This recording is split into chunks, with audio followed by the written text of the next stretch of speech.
Hi everybody, welcome to Line of the Week number 86.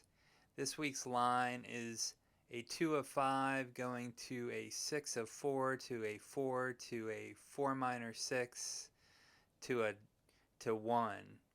And it's really a simple progression that I've taken from the beginning of rhythm changes. You'll find it in Olio. It's not the first few measures, but you'll see it in the section A, the first part of rhythm changes, in the key of C though. It's a standard progression. Let's go through the chords.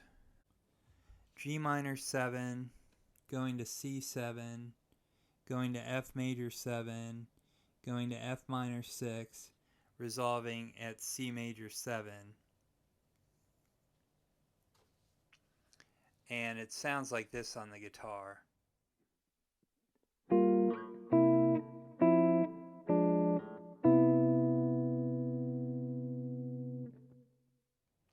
For the chord scales, we've got F major going to D flat melodic minor, going to C pentatonic, going to F melodic minor, going to G pentatonic.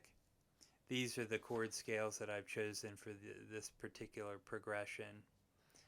You can use, there are a lot of different options for each chord that you could use depending on how much tension you want and all sorts of considerations. There are a lot of different good choices. Here's the chord scale shape that I use for F major.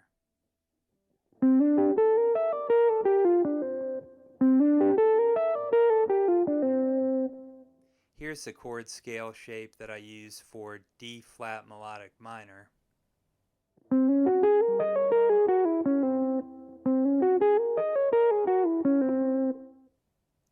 Here's the chord scale shape that I use for C pentatonic.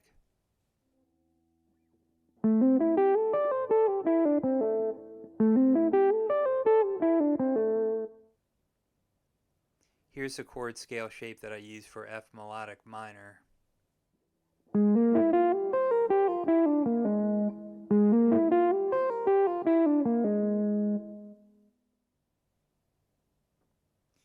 And here's the chord shape that I use for G pentatonic.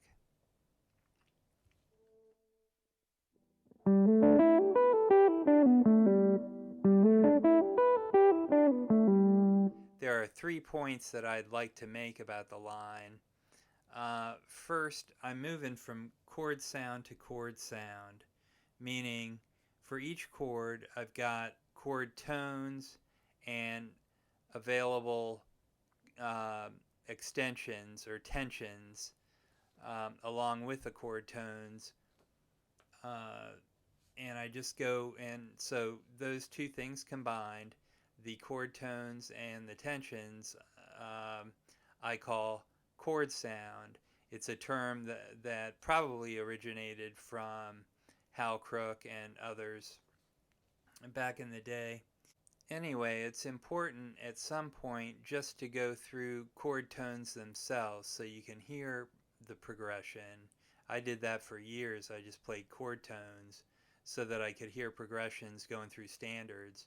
And then I also used chord scales to try to hear the tensions that came along with the chord tones.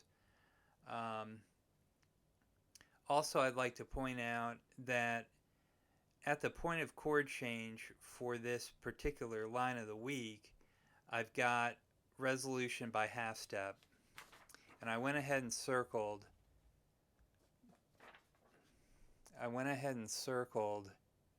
the half step resolution at the point of chord change for each of these. Also, finally, I'd like to point out that that with my chord shapes, it automatically generates when I descend on the neck or go up and down the neck as opposed to across the neck, I get triads. So in this particular line, I've got the triads F major, which is a upper structured triad for G minor 7.